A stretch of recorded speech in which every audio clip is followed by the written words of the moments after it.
Hi, this week I want to share some very grounding thoughts about living and the role of mourning and death and how it keeps us grounded. I know it's very sort of heavy and somber note, but I thought it's worthwhile reminding ourselves about that. This is from last week where um, it was during Halloween trick or treating, and it was really fun. I get to be with kids, with some of my church friends and the kids, and uh, go around the town of Arlington, which is amazing, vastly decorated. Kids go around in costumes. I wore a costume as well, and we went around trick or treating, and it was fun because I get to be behind the kids and I sort of blend into the crowd as I went knocked on doors and we all went trick or treating. And then afterwards, uh, I went back home. Drove back home, had fun for the evening, drove back home.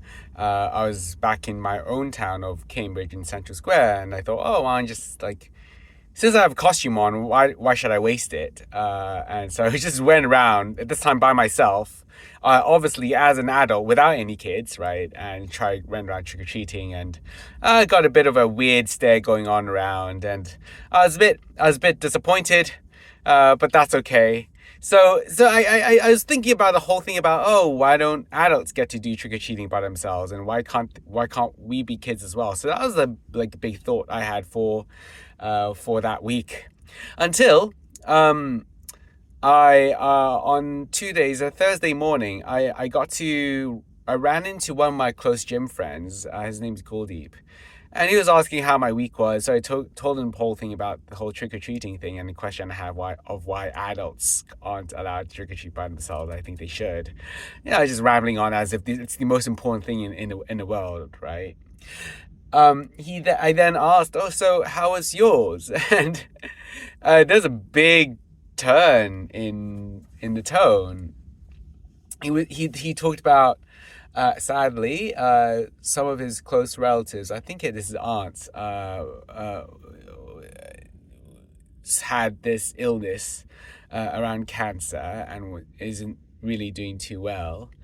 And then one of his close friends who lives in Connecticut, who he's been telling me a lot about. I know of this friend.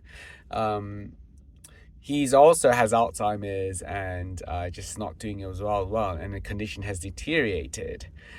And the underlying theme from him was, yeah, Athens, life just catches up, and people, you never know when they will go, and it will be their uh, last day of living when you will no longer get to see them. So, speak to them, call your parents, give them a hug, tell them how much you love them, before it becomes too late. So, as I was listening to this, reminder, like only 5 minutes ago, I was just talking about trick or treating and how adults can't trick or treat. It's like, and I hear this, and I thought, this is crazy.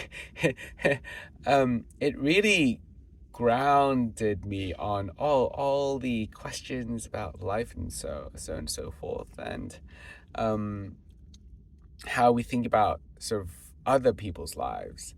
And obviously, very selfish side of me also thinks about, oh, how do other people think about our lives? But then it's a strange exercise where when I think about others, I know that there will be a time of when they'll leave and they'll go, which then reflects on me thinking, I guess other people will think about the same thing about me when I go. And that even more just makes me more humble about the life I have. As much as I feel like, oh, I'm special, I'm significant, and I will do great things, very little of this matters. And this brings up to one of my favorite sort of, uh, Bible verses. It says, uh, till you return to the ground, for out of it you are taken, for you are dust, and dust that you shall return. This story is from the book of Genesis. It talks about how God was talking to Adam and basically saying that, hey, you are dust and you will return back to dust. As a way of just telling all of us, you're as much as they think you're important, we're all dust. So there you go. A bit of a very grounding thought for me during past week as I think about this and what it means for my life as I live it out. That it's all right. We will return as dust. Curious to know what your thoughts are about this. Does it? I know a lot of you are very sort of high achieving and want to do great things and want to be loved and be recognized and be respected. How does that sit with you?